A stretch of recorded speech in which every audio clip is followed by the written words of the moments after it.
Good morning! Usapang Hollywood naman tayo dito sa channel ko. Okay? So, pag-usapan natin, walang iba, si Clint Eastwood. Si Clint Eastwood, no? At yung kanyang top 14 na movies sa Hollywood. Okay? So, umpisa na natin.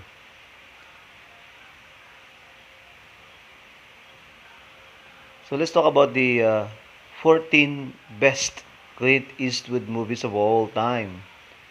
Right? So, this 91-year-old, no? 91 years old na po pala si Clint Eastwood, no? This 91-year-old movie legend. He continues to star and direct his own films. Here are some of Clint Eastwood's best works throughout the decades. So, si idol po, idol na idol ko to, si Clint Eastwood. So, ito po siya. Clint Eastwood po is a true living legend. No? The movie star is about to release his latest neo-western film. Western film na naman po ito, no? Yung CRY MACHO sa edad na 91 years old. Eastwood has been working in the film and TV industry for over 70 decades na po. But his on-screen presence never fades. He has worn many hats, pun intended, since his early days as a spaghetti western icon up to this date. So actually, sumikat po talaga to si Idol in terms of what we call as western movies, no? So ito po, kumukha nito. Ito yung kanyang film na pinamagatang Fistful of Dollars noong 1964. Okay? This was 1964. Tignan natin. So ito pong Fistful Dollars noong 1964 was an Italian director, Sergio Leone, no?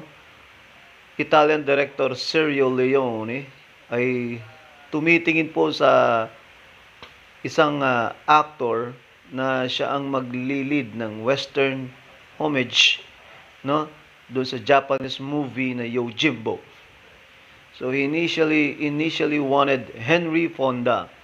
Dapat dito po sa Fistful of Dollars noong 1964 is Henry Fonda ang dapat na mag-play, no, magiging actor to play the man with no name. However, the production company could not afford the talent fee. Hindi po kaya yung presyo ni Henry Fonda. So the role was later offered to, so inoffer po ito kay Charles Bronson, Rory Calhoun, Henry Silva, Tony Russell, Steve Reese. Dito po inoffer itong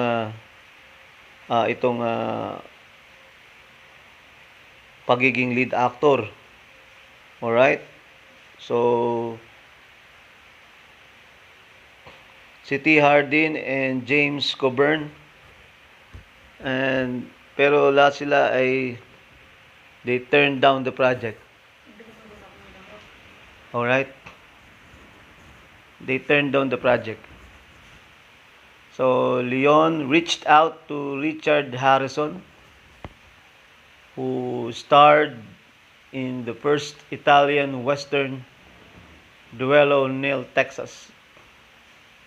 Then Harrison rejected the role too, but he recommended Clint Eastwood instead. So, tinurn down po ito ni Harrison, ni Richard Harrison, pero ang kanyang inialok ay si Clint Eastwood. Yun yung kanyang recommended.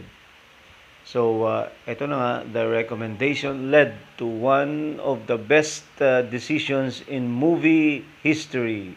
Alright. Ito na po yung pinaka the best, no? Okay. So, dito yata sumikat na si Clint Eastwood, no? And all that time, Eastwood was also tired of playing the good conventional good guy in rawhide. So he decided that It is about time he plays an anti-hero role. So, anti-hero role ang kanyang play dito. Eastwood would later become the archetypal anti-hero, the man with no name. He inserts himself between two rival factions in a small country town and introduces himself as an assassin for hire to both the parties. Ba, galing ng kanyang play dito, no? He earns twice the money while watching both parties destroy each other. So, itong film niya po na ito ay massive success. This is a massive, what we call that, success. Alright? Ushering a new era in the cinematic history. So, the film later spawned 2 sequels pa. For a few dollars more, and The Good, the Bad, and the Ugly. And in 1967, 3 years after the Italian release, the film made its way into the United States with the rest of the Dollars trilogy. A Fistful of Dollars was significant both to Eastwood and director Leon. And the film gave birth to a genre, no? So itong film na to, it gave to what we call as a birth to a genre named spaghetti westerns. Yan. So this is a term the American critics coined because most westerns are created and directed by Italians. Okay, so ito na pala yun. Kaya siya tinawag na spaghetti western. Then, sumunod naman, no? Ito po yung pinaka-sequel nung kaninang movie na binanggit natin, nung A Fistful of Dollars. Itong For a Few Dollars More, noong 1965. So, For a Few Dollars More further established Eastwood's name. So, lalo pa pong pinasikat, no? Nitong pelikula na to, ang pangalan ni Clint Eastwood. So Eastwood's name into stardom, and Eastwood reunites with director Sergio Leone. Alright? In another epic film filled with angst and iconic duels, so Eastwood reprises his role as the man with no name, aka Manco. He teams up with another bounty hunter, Colonel Douglas Mortimer. Ang gumanap po nito is si Lee Van Cleef, to take down a criminal outlaw known as El Indio. Ang gumanap ay si Gian Maria Volante. Right. Okay. So, yan po yung pinaka part 2. Yung part 3 naman, ito na. The Good, the Bad, and the Ugly, noong 1967. The Good, the Bad, and the Ugly, noong 1967. The third film in the Dollars trilogy, The Good Film. The Good, the Good, the Good, the Bad, and the Ugly. Alright? Okay, so this third film in the Dollars trilogy, The Good, the Bad, and the Ugly, is considered the greatest of spaghetti western. Ito rin pinaka the greatest. Alright, let's look at this. Why is it the greatest under what we call as a spaghetti western? Okay, the film follows 3 gunslinger. Si Clint Eastwood and Eli Wallach as the Ugly. So the 3 are chasing down a missing cache of Civil War. So the film ends with one of the most epic showdowns in film history. So ito pala, napakaganda siguro ng movie na to. Then, okay, so the next film is The Coogan's Bluff, no? noong 1968. Coogan's Bluff marks the next chapter of Eastwood's acting career, and it established his new persona after years of working with Leon. Right? So in Coogan's Bluff, guys, Eastwood plays a veteran deputy sheriff from a rural country in Arizona. He goes to New York City to arrest a fugitive named Jimmy Ringerman. Coogan's Bluff is the first collaboration between acclaimed director Don Siegel and Eastwood. The two would later work together in the four more films, namely Two Mules for Sister Sarah in 1970, The Beguiled in 1971, The Dirty Harry in 1971. So itong Dirty Harry, magandang movie itong Dirty Harry. And Escape from Alcatraz in 1979. So ito yung mga movies niya, no? Magagandang mga movies to. So itong isa, this one, Quentin Tarantino would later call the film a trial run for the next 20 years of action cinema.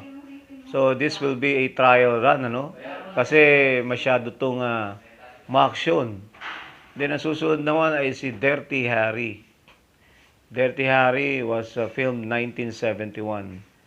And Dirty Harry is the film that turned Eastwood into a macho screen icon. Clint Eastwood plays officer in this role, in this movie. And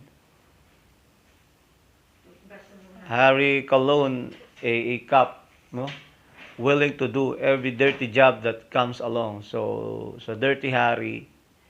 So Clint Eastwood is Harry Callahan, a cop willing to do every dirty job that comes along. So he tracks down a psychopath terrorizing the city by the bay. Dirty Harry became so popular that Eastwood would bring him back for more times, including his 1983 Sudden Impact, where the iconic line, "Go ahead, make my day," came. So dito pala noong 1983 sa pelikulang Sudden Impact na uso yung salitang "Go ahead, make my day," no? And after that, we have what we call as the High Plains Drifter, this movie in 1973. After his successful stint with Leon in the 60s, no? Eastwood returns to his western roots, and this time he's not just a star but a director too. So Eastwood plays a mysterious stranger. The government hires him to protect the town, all right, from ex-convicts plotting revenge after getting sent to prison for a crime they did not commit. So the film was a massive success, proving that Eastwood can work magic both in front and behind the camera. Okay? So this one, what we call the Outlaw Josie Wales. The Outlaw Josie Wales, all right? Okay, so we will continue this, all right, for our next video, the Outlaw Josie Wales. So please stand by.